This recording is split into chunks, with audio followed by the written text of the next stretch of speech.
حضرت حر کی شہادت کے بعد امام حسین کے ایک ایک ساتھی اللہ کی راہ پہ قربان ہوتا ہے۔ حضرت عباس کے جتنے بھی بھائی تھے وہ سب امام حسین کے قدموں میں قربان ہوتے ہیں۔ جناب عباس کے بیٹے قربان ہوتے ہیں۔ حضرت حبیب ابن مظاہر اپنے کمر پر لاٹھی باندھ دیتا ہے تاکہ وہ جھکی ہوئی کمر سیدھی ہو جائے اور میدان میں جا کر شہادت کا جام پی لیتے ہیں۔ جناب اون و محمد شہید ہو جاتے ہیں۔ بس جیسے ہی عزیز و اقارب شہید ہونے لگتے ہیں، اتنے میں شہزادہ قاسم امام حسین کی خدمت میں آ کے عرض کرتا ہے کہ اے میرے چچا، مجھے بھی اجازت دے تاکہ میں بھی آپ کے قدموں میں قربان ہو جاؤں۔ امام حسین فرماتے ہیں اے میرے پیارے بھتیجے، تو میرے بھائی حسن کی نشانی ہے۔ بس قاسم آ کے اپنے ماں کو بتاتے ہیں۔ آپ کی ماں بیویوں میں فروا فرماتے ہیں اے بیٹے، تمہارے بابا حسن نے یہ وصیت کی تھی، ایک وقت ایسا آئے گا جب پوری دنیا میرے بھائی حسن کے خلاف ہو جائے گی۔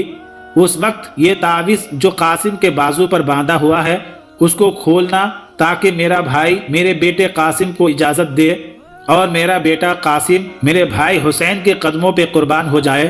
بس شہزادہ قاسم کو اجازت ملتی ہے، آپ میدان میں جاتے ہیں۔ جیسے ہی آپ شیر کی طرح لڑتے ہیں، مغرب کا لشکر مشرق کی طرف اور مشرق کا لشکر مغرب کی طرف بھاگتا ہے۔ آپ گھوڑے کی زین سے زمین پر آتے ہیں اور آپ کا جسم پامال ہو جاتا ہے۔ امام حسین جیسے ہی اپنے بھتیجے کے لاش پہ پہنچتے ہیں تو جیسے پھولوں کو چنا جاتا ہے ویسے ہی اپنے بھتیجے کے جسم کے ٹکڑے ابا میں جمع کیے۔ بس جیسے ہی قاسم کی پامال لاش خیمے میں پہنچتی ہے تو بیبیاں روتی ہے۔ اتنی دیر میں جناب عباس فرماتے ہیں اے میرے مولا حسین، اب تمام ساتھی شہید ہو گئے ہیں، مجھے اجازت دے دے۔ امام حسین فرماتے ہیں اے عباس، تو فوج کا سپہ سالار ہے، تجھے اجازت کیسے دوں؟ جناب عباس فرماتے ہیں کہ اب اس فوج میں سوائے اکبر اور آپ کے کوئی نہیں رہا۔ پھر آپ فرماتے ہیں اے میرے مولا، بچے بہت پیاسے ہیں، 3 دن مسلسل پیاسے رہنے کی وجہ سے اب بچوں سے پیاس برداشت نہیں ہوتی ہے اور مجھ سے ان کا تڑپنا دیکھا نہیں جاتا، مجھے حکم دے میں دریا سے پانی لے کے آؤں۔ امام حسین فرماتے ہیں اے عباس، جا اپنی بہن زینب کے پاس، اگر زینب اجازت دے دے تو پھر نہر فرات چلے جانا۔ جناب عباس زینب سے اجازت لے کے میدان میں آتے ہیں اور شیر کی طرح حملہ کرتے ہیں۔ دریائے فرات تک آپ پہنچتے ہیں اور مشک میں پانی بھر کے بس واپس پلٹ ہی رہے تھے، اتنی دیر میں عمر بن سعد کہتا ہے دیکھتے کیا ہو، اگر پانی حسین کے قیام تک پہنچا تو ان کو مار دینا بہت مشکل ہے، عباس کو گھیر لو اور دور دور سے تیر چلاؤ، وار کرو تاکہ عباس خیمے تک پانی نہ پہنچا سکے۔ بس جناب عباس کی یہی کوشش ہوتی ہے کہ چاہے کچھ بھی ہو جائے یہ پانی بی بی سکینہ اور امام حسین کے بچوں تک پہنچے۔ ظالم تیروں کی بارش کرتے رہتے ہیں اور اتنی دیر میں اور ایک ظالم چھپ کے جناب عباس پہ وار کرتا ہے کہ آپ کا ایک بازو قلم ہو جاتا ہے۔ آپ عالم اور مشک کو دوسرے بازو میں سنبھالتے ہیں۔ جب دوسرا بازو بھی شہید ہو جاتا ہے، آپ عالم اور مشک کو اپنے دانتوں میں سنبھال کے تیز تیز خیمے کی طرف بڑھتے ہیں۔ تاریخ نے لکھا ہے کہ آپ پر اتنی تیروں کی بارش ہوتی ہے کہ آپ کا پورا جسم تیر سے ڈھکنے لگتا ہے، اور ایک تیر آپ کے آنکھوں میں آ کر لگتا ہے اور ایک تیر اس مشک کو لگتا ہے جس میں جناب عباس نے بی بی سکینہ اور بچوں کے لیے پانی جمع کیا تھا۔ بس جیسے ہی آپ دیکھتے ہیں کہ مشک سے پانی بہنا شروع ہو گیا ہے تو آپ جھک کے اپنے آنکھوں سے تیر نکالنا چاہتے ہیں۔ اتنی دیر میں ظالم پیچھے سے وار کرتا ہے اور آپ گھوڑے کی زین سے زمین پر آ جاتے ہیں اور آپ آواز دیتے ہیں اے میرے آقا حسین، میری مدد کرے۔ امام حسین جناب عباس کی لاش پہ آتے ہیں اور آپ وصیت کرتے ہیں اے میرے مولا حسین، میری لاش کو خیمے میں نہ لے جانا، کیونکہ صبح سے لے کر اب تک آپ نے بہت لاشیں اٹھائی ہے اور میں بچوں سے شرمسار ہوں کہ میں نے پانی سکینہ اور اصغر تک نہیں پہنچا پایا۔ بس مولا حسین خالی مشک اور علم لے کے خیمے میں آتے ہیں۔ بچے دور سے جب عالم کو دیکھا تو انہیں لگا کہ شاید عباس چچا آ رہے ہیں، لیکن دیکھتے ہیں کہ خالی مشک اور خون سے بھرا ہوا عالم امام حسین لے کے آ رہے ہیں اور چچا امام حسین کے ساتھ نہیں ہے۔ بس بچے رونا شروع کرتے ہیں۔ امام حسین بچوں کو دلاسا دے کے کہتے ہیں میرے نانا کے دین کو بچانے کے لیے اے میرے بچوں، تمہارا پیاسا رہنا ضروری ہے۔ اتنی دیر میں جناب علی اکبر فرماتے ہیں کہ بابا اب مجھے اجازت دے، امام حسین شبیہ رسول علی اکبر کا ماتھا چومتے ہیں اور اپنی ماں اور بہنوں سے اجازت لے کر میدان میں آتے ہیں اور خطبہ دیتے ہیں، اے لوگو دیکھو میں تمہارے رسول محمد مصطفیٰ صلی اللہ تعالی علیہ وسلم کی ہم شکل ہو، میں وہ بیٹا ہوں جس کو میرے بابا حسین نے دعا مانگ کے اللہ سے مانگا تھا کہ اے میرے اللہ مجھے ایسا بیٹا دے دے جو تیرے رسول کی صورت ہو۔ اے لوگو کیوں ہم پہ ستم کر رہے ہو؟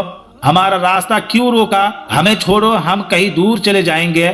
ظالم کہتے ہیں اکبر کی بات نہ سنو، اس کو شہید کر دو۔ تاریخ نے لکھا ہے سینکڑوں یزید کے فوج کی سپاہی علی اکبر پہ حملہ کرتے ہیں، بہت دیر تک آپ لڑتے رہے، بلکھریاں دیتے ہیں، بس علی اکبر گھوڑے کی زین سے زمین پر آتے ہیں اور آواز دیتے ہیں بابا میری مدد کرے۔ امام حسین کبھی اٹھتے ہیں تو کبھی گرتے ہیں۔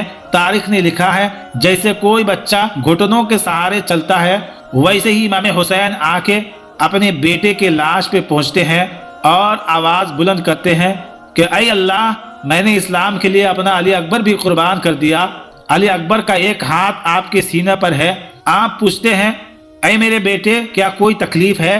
جناب علی اکبر فرماتے ہیں بابا ایک ظالم نے میرے سینے پہ برچھی ماری ہے، اور کہتا گیا کہ اب دیکھتے ہیں یہ بوڑھا باپ اپنے بیٹے کے سینے سے یہ برچھی کیسے نکلتا ہے۔ بس امام حسین علی اکبر کا ہاتھ سینے سے ہٹاتے ہیں اور ایک ہاتھ اپنا زمین کربلا پہ رکھتے ہیں اور ایک ہاتھ برچھی کو پکڑتے ہیں اور کہتے ہیں اے دادا ابراہیم دیکھ میں اپنا اسماعیل کیسے ذبح کرتا ہوں۔ جیسے ہی کھینچتے ہیں تو حضرت علی اکبر امام حسین کی گود میں تڑپنے لگتا ہے۔ آپ کہتے ہیں کہ اے اللہ میرے بچے کی قربانی قبول فرما۔ بس علی اکبر کے لاش کو اٹھائے خیمے میں آتے ہیں اور بی بی ام لیلہ اور بی بی زینب سے کہتے ہیں کہ میرے بیٹے کی قربانی قبول ہو گئی۔ پھر آپ میدان میں آ کے حجت امام کرتے ہیں اور کہتے ہیں کہ اے میرے نانا کی امتیوں میں تمہارے رسول کا نواسا ہوں، ان خیموں میں تمہارے رسول کی بیٹیاں ہیں، ہم نے 3 دن سے پانی نہیں پیا، ہمارا کیا قصور ہے؟ یہ سب کہتے ہیں کہ تمہارا یہ قصور ہے کہ تم علی کے بیٹے ہو۔ یہاں سب علی کے اولاد سے بدلہ لینا چاہتے ہیں۔ امام حسین فریاد بلند کرتے ہیں حل من ناصر ینصرنا، ہے کوئی مجھ غریب کی مدد کرنے والا؟ تمام لوگ ہنستے رہتے ہیں، لیکن خیمے میں ایک جھولے کی شہزادے خود کو گرا دیتا ہے اور آواز بلند کرتا ہے اے میرے مولا ابھی میں زندہ ہوں۔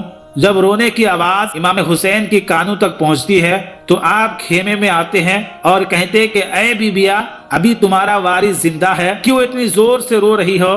بیبیا کہتی ہے جیسے ہی آپ نے حل من ناصر ینصرنا کی صدا دی یہ بچہ تب سے مسلسل تڑپ رہا ہے۔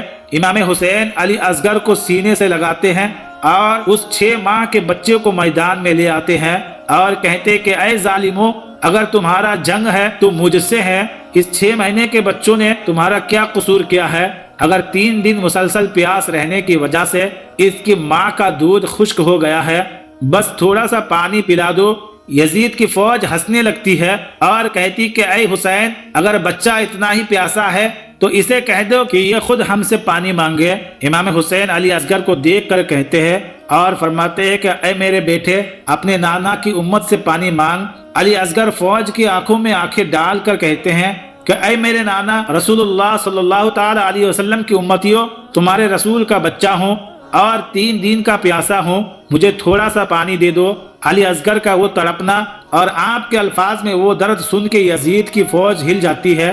اتنی دیر میں عمر بن سعد کہتا ہے کہ حرملہ دیکھ کیا رہے ہو، یہ فوج پوری باغی ہو جائے گی، جلدی سے نشانہ لے اور اس بچے کا کام تمام کر دے۔ بس حرملہ 3 نوکوں والا تیر نکالتا ہے اور تاریخ نے لکھا ہے کہ وہ تیر اتنا وزنی تھا کہ علی اصغر کو چیر کے امام حسین کے بازو پہ لگتا ہے۔ علی اصغر مسکراتے ہیں اور آپ کے جسم سے خون بہتا جاتا ہے۔ امام حسین اپنے بچوں کو شہید ہوتا ہوا دیکھ کے چاہتے ہیں کہ یہ خون آسمان کے حوالے کرے۔ آسمان تڑپ کے کہتا ہے کہ اے نواسہ رسول ہم قیامت تک پانی نہیں برسائیں، آپ چاہے تو خون زمین کے حوالے کرے۔ زمین رو رو کر کہتی ہے کہ اے نواسہ رسول ہم قیامت تک اناج نہیں اگائیں گے۔ اپنے بچے کے خون کو اپنے چہرے پہ مل لیا اور خیمے میں آ کے بی بی رباب کو اصغر کو دیتے ہوئے کہتے ہیں کہ تمہارا اصغر کی قربانی قبول ہو گئی۔ بس پھر پھٹے پرانے کپڑے پہن کے اپنے بیٹے امام زین العابدین کے خیمے میں آتے ہیں جو اس وقت بستر بیمار پہ ہوتا ہے، آپ فرماتے ہیں اے زین العابدین، اپنے باپ کا آخری سلام قبول کر۔ امام زین العابدین چاہتے ہیں کہ مجھے بھی اجازت مل جائے میدان میں جانے کے لیے۔ امام حسین فرماتے ہیں کہ زین العابدین، تمہارا امتحان اتنا آسان نہیں ہے، بیٹا ہمیں شہید ہو لینے دو، اس کے بعد تمہیں بیٹیاں اور بہنوں کے ساتھ قیدی ہونا ہے، کوفہ اور شام کے بازاروں میں پتھر کھانے ہیں، پھر تمام بیویوں سے الوداع کہہ کر میدان میں آتے ہیں۔ تاریخ نے لکھا ہے آپ نے خطبہ دیا اور اس خطبے میں یہ فرمایا کہ اے ظالموں، اس لشکر میں کافی ایسے لوگ بھی موجود ہیں جنہوں نے خود اپنے آنکھوں سے دیکھا ہے کہ حضرت محمد مصطفیٰ صلی اللہ تعالی علیہ وسلم مجھے اپنے کندھوں پہ اٹھا کر گھمایا کرتے تھے، مجھے اپنے زبان چسایا کرتے تھے اور یہ کہتے تھے حسین منی وانا من الحسین، میں حسین سے ہوں، حسین مجھ سے ہے۔ عمر بن سعد اور شمر زور زور سے ہنستے ہیں اور کہتے ہیں کہ حسین کی بات نہ سنو اور حملہ کر دو۔ تاریخ نے لکھا ہے کہ سینکڑوں سپاہی امام حسین پر وار کرتے ہیں، امام حسین سب کو فی نار کرتے ہیں، پھر ہزاروں لشکر ایک ساتھ حملہ کرتا ہے، امام حسین ان کو بھی فی نار کرتے ہیں۔ بس اتنی دیر میں آواز آتی ہے حسین پہ ایک ساتھ حملہ کرو۔ بس ایک طرف رسول اللہ صلی اللہ تعالی علیہ وسلم کے نواسہ جو 3 دن کا بھوکا اور پیاسا ہے، اور دوسری طرف 9 لاکھ لشکر امام حسین شیر کی طرح ایسے حملہ کرتے ہیں کہ فوج بھاگنا شروع کر دیتی ہے، کوئی دریائے فرات کی طرف بھاگتا ہے تو کوئی کوفہ کی طرف واپس پلٹ جاتا ہے۔ عمر بن سعد کہتے ہیں کہ میں نے حضرت علی رضی اللہ تعالی عنہ سے سنا ہے کہ میرے تمام بیٹوں میں سب سے اچھی جنگ حسین لڑتا ہے۔ اے لوگوں، حسین کو مات دینا ناممکن ہے، بس دور چلے جاؤ اور حسین کو تیر مارو، اور کچھ سپاہی جا کے خیمے کو آگ لگا دو، جب حسین خیمے کی طرف جائے تو تم تیر مارنا، اور جب حسین تمہاری طرف آئے تو تم خیمے کی طرف پلٹ جانا۔ بس سپاہی دور سے امام حسین کو تیر مارنا شروع کر دیتے ہیں۔ تاریخ نے لکھا ہے کہ کوئی نیزہ مارتا ہے تو کوئی تیر مارتا ہے، کوئی بھالا پھینکتا ہے تو کوئی تلوار مارتا ہے۔ جس کے پاس مارنے کے لیے کچھ بھی نہیں تھا وہ کربلا کی گرم زمین سے پتھر اٹھا کے امام حسین کو مارتا ہے، اور وہاں خیمے کو آگ لگنے کی صورت میں بیویوں کی آواز بلند ہوتی ہے۔ امام حسین کبھی خیمے کی طرف جاتے ہیں تو کبھی میدان کی طرف آتے ہیں، بس ایک آواز غیب سے آنے لگتی ہے کہ اے حسین، تیرا اللہ تجھ سے راضی ہو گیا۔ امام حسین اپنی تلوار روک لیتے ہیں اور یزید کی فوج سے کوئی ظالم امام حسین کی پشت پہ وار کرتا ہے۔ امام حسین گھوڑے کی زین سے زمین پہ آ جاتے ہیں اور سجدہ شکر میں چلے جاتے ہیں، مسلسل اللہ کے دربار میں عرض کرتے ہیں کہ اے اللہ، تیرا شکر ہے کہ تو نے محمد مصطفیٰ صلی اللہ تعالی علیہ وسلم کے اس نواسے کو اس عظیم امتحان کے لیے چنا۔ بس وہاں خیمے جلتے ہیں اور یہاں آپ اللہ کا شکر ادا کرتے رہیں۔ اتنی دیر میں ظالم آگے بڑھتے ہیں اور امام حسین کے سر کاٹنا چاہتے ہیں۔ تاریخ نے لکھا ہے کہ جو بھی امام حسین کے قریب آتا ہے تو امام حسین کی آنکھوں میں ان کو رسول اللہ صلی اللہ تعالی علیہ وسلم کا چہرہ نظر آتا ہے اور وہ دور چلا جاتا ہے۔ آخر میں شمر کہتا ہے کہ یہ کام مجھ سے ہی ہونا ہے، بس وہ نواسہ رسول کا سر کاٹ کے نو کے نیزے پہ بلند کرتا ہے اور امام حسین کی جسم مبارک پہ گھوڑے کو دوڑایا جاتا ہے، آپ کی لاش کو پامال کر دیا جاتا ہے، آپ کے خیمے کو لوٹا جاتا ہے، آپ کے مستورہ کو بے چادر کر کے قیدی بنایا جاتا ہے، لیکن آپ کا سر مبارک کٹنے کے بعد بھی نو کے نیزے پہ بلند ہو کر تمام انسانوں کے نزدیک ایک پیغام دیتا ہے کہ لا الہ الا اللہ محمد الرسول اللہ صلی اللہ تعالی علیہ وآلہ وسلم۔ کبھی کسی نے کہا ہے کہ شاہ است حسین، بادشاہ است حسین، دین است حسین، دین پناہ است حسین، سردات ندات دست در دست یزید، حقا کے بنائے لا الہ الا اللہ است حسین۔ شاہ بھی حسین ہے، بادشاہ بھی حسین ہے، دین بھی حسین ہے، دین کو پناہ دینے والے بھی حسین ہے۔ سر دے دیا مگر نہیں دیا اپنا ہاتھ یزید کے ہاتھ میں۔